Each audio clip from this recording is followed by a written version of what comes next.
Distribusi adalah proses pembagian hasil produksi kepada pihak pelaku yang berkontribusi dalam proses produksi, yaitu faktor tanah, modal, dan kewirausahaan.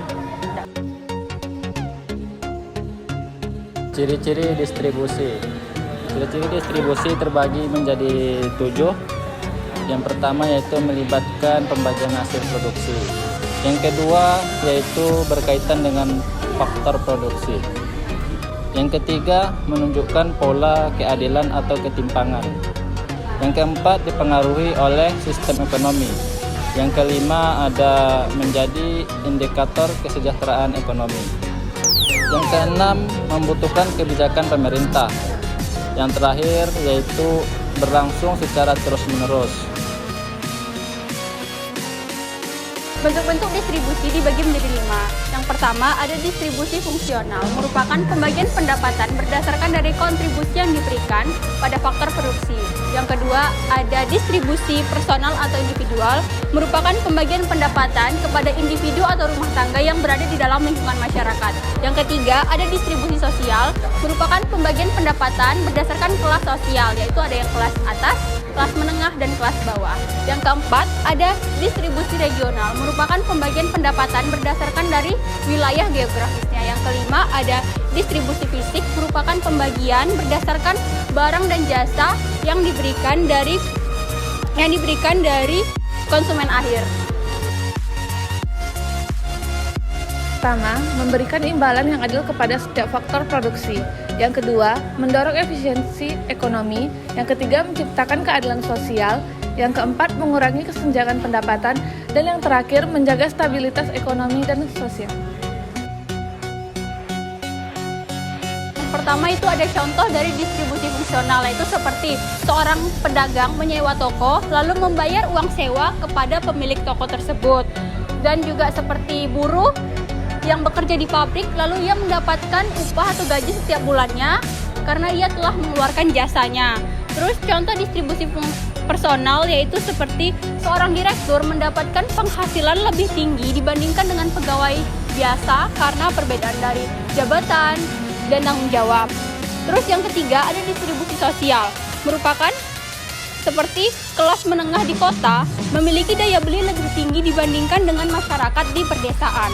Yang keempat ada contoh distribusi regional, yaitu seperti wilayah ibu kota Jakarta memiliki pendapatan lebih tinggi dibandingkan dengan pelosok seperti Nusa Tenggara Timur dan lainnya. Yang terakhir ada contoh dari distribusi fisik, itu seperti produk mie instan dari pabrik didistribusikan ke grosir, lalu ke toko-toko kelontong dan akhirnya ke konsumen akhir. Dan juga seperti pertanian, yaitu sayur mayur didistribusikan dari petani ke pasar.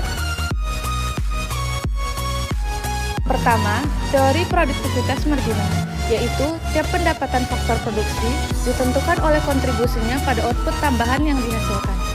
Yang kedua, teori klasik dari David Ricardo dan Adam Smith, yaitu didistribusikan berdasarkan kekuatan pasar dan kepemilikan sumber daya. Yang ketiga, teori Marxian, yaitu pendapatan didistribusikan tidak adil karena eksploitasi tenaga kerja. Ketimpangan distribusi pendapatan itu ada 2 jenis. Yang pertama itu ada penyebab terbagi menjadi 5. Yang pertama perbedaan kualitas pendidikan, yang kedua akses terhadap modal, yang ketiga itu ada perbedaan kepemilikan aset, yang keempat ada estimasi sosial ekonomi, terus yang terakhir itu monopoli. Terus jenis yang kedua itu dampak itu terbagi menjadi 4. Yang pertama itu kesenjangan sosial dan konflik, terus yang kedua kemiskinan yang berkelanjutan, yang ketiga gangguan pertumbuhan ekonomi, terus yang terakhir pengaruh terhadap stabilitas politik. Selanjutnya peran dan kebijakan pemerintah dalam distribusi itu ada 5. Yang pertama pajak progresif, itu orang kaya membayar pajak lebih tinggi. Terus yang kedua subsidi, itu seperti pemberian bantuan kepada kelompok orang yang kurang mampu. Yang ketiga jaminan sosial seperti BPJS, dana pensiunan dengan tunjangan pengangguran dan lain-lain. Terus yang ketiga itu ada pendidikan dan kesehatan gratis. Siapa itu? Mengurangi kesenjangan awal untuk menyetarakan seperti itulah. Terus yang terakhir itu ada program retribusi aset, yaitu reformasi agraria dengan akses UMKM. Isu-isu terbaru mengenai inisiatif distribusi berbasis komunitas. Pemerintah mendorong pembentukan koperasi seperti koperasi Merah Putih untuk membangun ekosistem ekonomi pedesaan. Inisiatif ini bertujuan memperkuat distribusi barang dan jasa serta tingkat lokal serta meningkatkan kesejahteraan masyarakat desa. Jadi, kesimpulannya, distribusi adalah aspek penting dalam memastikan keadilan ekonomi. Dengan teori dan kebijakan yang tepat, distribusi dapat menciptakan keseimbangan antara efisiensi dan keadilan, serta mendorong pertumbuhan ekonomi yang baik.